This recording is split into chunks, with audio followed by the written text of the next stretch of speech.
इस वक्त हमारी टीम पटना में मौजूद है। हमारे साथ एसडीपीआई के सेक्रेटरी मौजूद हैं तस्लीम रहमानी साहब। इलेक्शन की तैयारियां ज़ोरों पर हैं। अब कैंडिडेट डिक्लेयर करने का सिलसिला कई पार्टियों ने शुरू कर दिया है।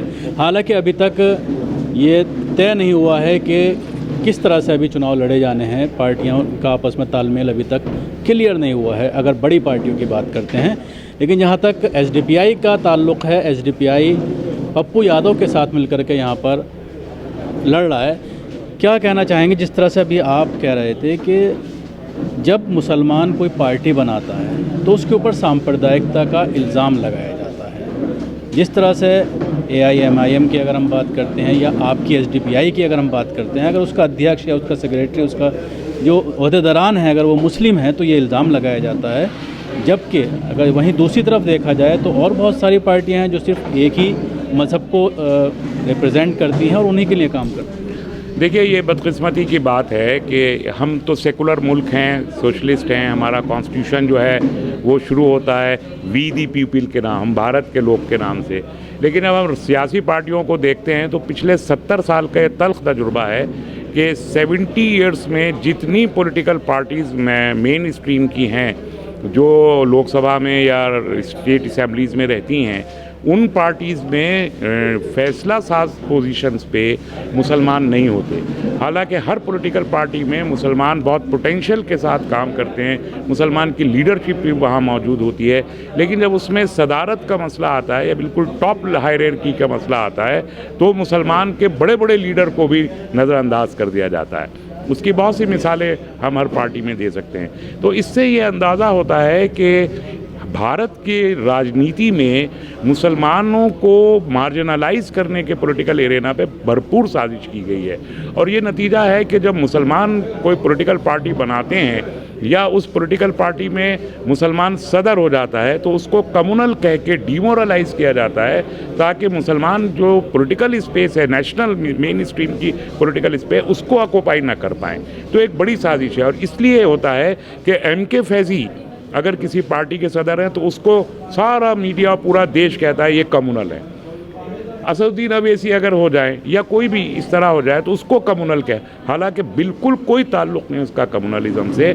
जो पार्टी की आइडियोलॉजी है, जो मैनिफेस्टो है, जो काम करने का तरीका है, वो तो सबके लिए कॉमन है। हम तो सबकी पीड़ा में, जिसको भी जहाँ दर्द होता है, हम दर्द महसूस करते हैं। जितनी भी बड़ी पार्टियाँ हैं, सेकुलर पार्टियाँ हैं, जब कोई मसला आता है, ख़ासतौर से मुसलमानों का इशू, जैसे तलाक़ बिल का बात कर लीजिए या सिटीज़नशिप अमेंडमेंट बिल की बात कर लीजिए, एक्ट की बात कर लीजिए, तो उसमें ये देखने में आता है कि वो अपनी पार्टी लाइन से अलग नहीं हो पाते। यही वजह है कि काफ़ी वक्त से, ख़ासतौर से जो पढ़ा लिखा तबका है मुसलमानों का, वो ये मांग करता है कि मुसलमानों का अपना सियासी एक प्लेटफॉर्म होना चाहिए, या अगर आप उनका साथ दे भी रहे हैं तो अपनी शर्तों के साथ, एक कॉमन मिनिमम प्रोग्राम पर आपकी शर्तों के साथ उनके साथ अलाइंस होना चाहिए। लेकिन कई लोग ऐसे हैं जो इन सब चीज़ों को मना करते हैं कि इससे जो है कम्युनलिज्म बढ़ेगा अगर आप मुसलमानों की अलग पार्टी बनाएंगे, इस तरह की चीज़ें। देखिए, अभी तो 70 साल की जो सियासत है उसने इस बात को गलत साबित कर दिया। हमने तो, आप देखिए, पूरे के पूरे इस पीरियड में हमेशा सेकुलर पार्टियों का और सेकुलर लीडरशिप का साथ दिया है, कभी भी ऐसा नहीं हुआ।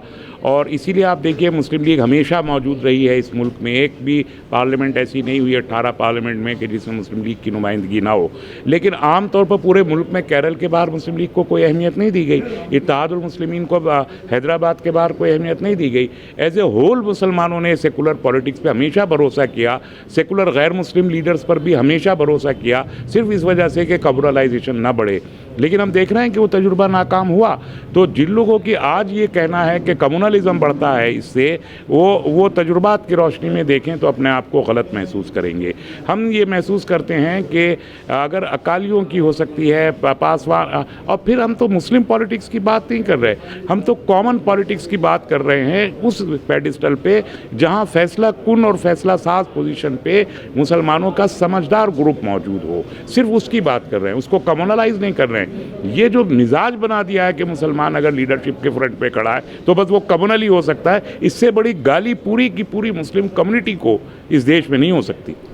एक बात बार बार मुसलमानों के ज़रिए ही कही जाती है, चाहे हम आपकी बात करें, चाहे ओवैसी साहब की बात करें, जब आपके कैंडिडेट खड़े होते हैं, ख़ासतौर से ओवैसी साहब के, तो ये कहा जाता है कि बीजेपी से मिले हुए हैं। अब ये तो वही लोग कहते हैं जिनको अपनी शिकस्त का खतरा होता है।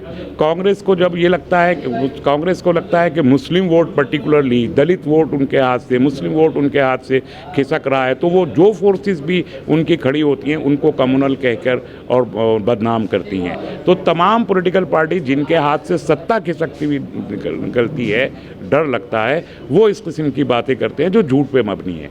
एक बार बार सैकड़ों साल, दसियों सालों से ये बात कही जा रही है मुसलमानों के ज़रिए कि आपस में यूनाइट होना चाहिए, एक प्लेटफॉर्म होना चाहिए, लेकिन देखने में ये आता है जितनी सेकुलर पार्टियां हैं छोटी छोटी, चाहे वो राज्य की पार्टियां छोटी छोटी क्षेत्रीय पार्टियों की बात करें, तो उसमें जिस तरह के मुस्लिम लीडर्स हैं, एक एक सीट पर देखने में आता है कई कई मुसलमान लड़ रहे हैं, जिसका नुकसान देखने में आता है। और बार बार ये कहा जाता है कि लोग ये तय करें कि किसको जिताना है, लेकिन वो पॉसिबल हो नहीं पाता। और उसके बाद देखने में ये आता है, जैसा अभी महाराष्ट्र में तकरीबन 21 सीटों पर ये देखने में आया कि आपस में कई लोग लड़ गए, 8-8, 10-10 जो है वो इंडिपेंडेंट खड़े हो जाते हैं, जिसकी वजह से बीजेपी निकल जाती है। आप ये देखिए कि जो कैंडिडेट खड़े होते हैं, जिसको कहा जाता है कि बहुत सारे मुस्लिम के, क्या वो सब इंडिपेंडेंट होते हैं? ऐसा तो नहीं है।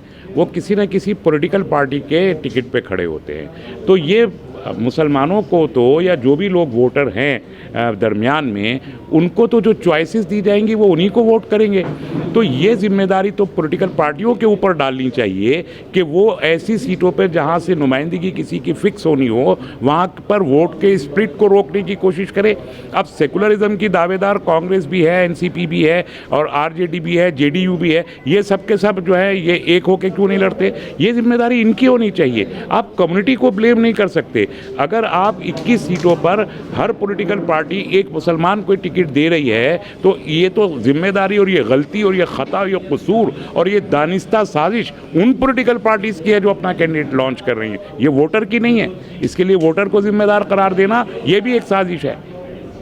शुक्रिया। ये थे नेशनल सेक्रेटरी एसडीपीआई के, जो हमसे बात कर रहे थे ख़ासतौर से मुसलमानों का क्या सियासी भविष्य है और किस तरह से मुसलमानों को सियासत में, पॉलिटिक्स में आगे आना चाहिए। पटना से कैमरा पर्सन राज के साथ न्यूज़ मैक्स के लिए शकील अहमद।